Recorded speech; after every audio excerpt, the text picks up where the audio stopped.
Sabarimala season தொடங்க உள்ள நிலையில் மூளைக்காய்ச்சல் அச்சுறுத்தல் காரணமாக ஆற்று நீராடல் உட்பட சுகாதாரத்துறை ஆலோசனைகளை வழங்கியுள்ளது.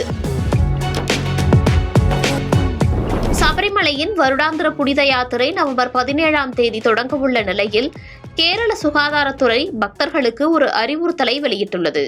அந்த வகையில் பக்தர்கள் குளிக்கும்போது மூக்கு வழியாக தண்ணீர் உடலில் நுழையாமல் பார்த்துக் கொள்ள வேண்டும் என்று வலியுறுத்தியுள்ளது. கேரளாவில் மூளைக்காய்ச்சல் வழக்குகள் பதிவாகியுள்ள நிலையில் இந்த அறிவுரை வெளியிடப்பட்டுள்ளது. ஆறுகளில் குளிப்பதில் எச்சரிக்கையாக இருப்பதற்கான காரணத்தை ஆலோசனையில் குறிப்பிடவில்லை என்றாலும் கேரளாவில் சமீபத்தில் மூளைக்காய்ச்சல் அடிக்கடி ஏற்பட்டபோது இதேபோன்ற உத்தரவு பிறப்பிக்கப்பட்டது.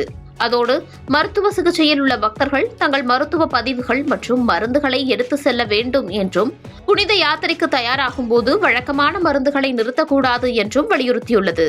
யாத்திரைக்கு முந்தைய நாட்களில் உடல்நல பிரச்சினைகளை தவிர்க்க நடைப்பயிற்சி போன்ற லேசான உடற்பயிற்சி பரிந்துரைக்கப்பட்டுள்ளது. பக்தர்கள் மெதுவாக மலையேறவும், இடைவேளை எடுக்கவும், சோர்வு, மார்பு வலி, மூச்சு திணறல் அல்லது பலவீனம் ஏற்பட்டால் மருத்துவ உதவியை நாடவும் அறிவுறுத்தப்பட்டுள்ளது. அதற்காக அவசர எண்ணும் கொடுக்கப்பட்டுள்ளது.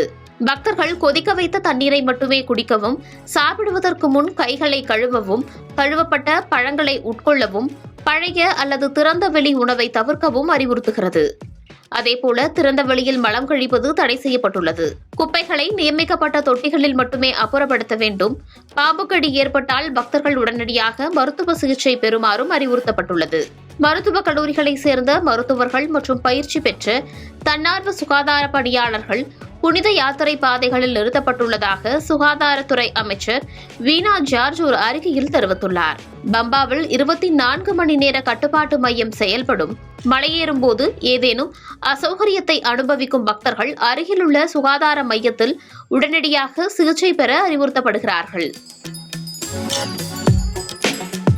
மலையாளம், ஆங்கிலம், ஹிந்தி, தமிழ், தெலுங்கு மற்றும் கன்னடம் உள்ளிட்ட பல மொழிகளில் விழிப்புணர்வு பொருட்கள் தயாரிக்கப்பட்டுள்ளன.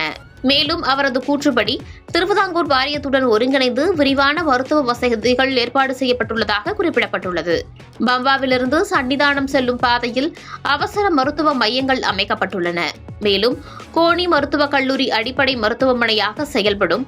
பத்தனம்திட்டா பொது மருத்துவமனையில் அவசர இருதய சிகிச்சை சேவைகள் மற்றும் லேப் இயக்கப்பட்டுள்ளன எனவும் தெரிவிக்கப்பட்டுள்ளது.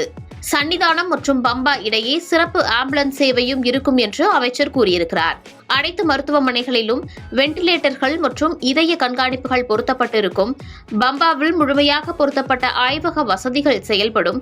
பம்பா மற்றும் கோயில் வளாகம் இரண்டிலும் அறுவை சிகிச்சை அரங்குகள் செயல்படும் என்றும் கூறியிருக்கிறார். பந்தளம் வலிய கோய்கள் கோயிலில் ஒரு தற்காலிக மருந்தகம் அமைக்கப்பட்டுள்ளதாக சுகாதார அதிகாரிகள் தெரிவித்தனர். அடூர், வடசேரிக்கரா மற்றும் பத்தனம்திட்டாவில் குறைந்தது ஒரு மருந்தகம் 24 மணி நேரமும் திறந்திருக்கும் எனவும் கூறப்பட்டுள்ளது. பிரசித்தி பெற்ற சபரிமலையில் இந்த ஆண்டு மண்டல மகர விளக்கு பூஜைக்காக இன்று மாலை 5 மணிக்கு பக்தர்களின் சரண கோஷங்கள் முழங்க நடை திறக்கப்படுகிறது. டிசம்பர் 27ஆம் தேதி பிரதான மண்டல பூஜையுடன் நடை அடைக்கப்படுகிறது என்பதும் குறிப்பிடத்தக்கது.